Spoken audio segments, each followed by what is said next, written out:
अस्सलामुअलैकुम। अस्सलामुअलैकुम।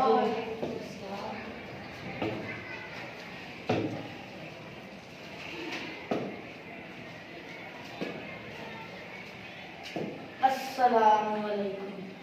बेटा जी रुको, मैंने पहले भी आपको सलाम की और आपने जवाब नहीं दिया, और फिर मैंने दूसरी दफ़ा सलाम की और फिर भी आपने मेरे सलाम का जवाब नहीं दिया। क्या बात है बेटा? बाबा जी मैं तो आपको जानता ही नहीं। बेटा आप सल्लल्लाहु अलैहि वसल्लम ने फरमाया सबको सलाम करो।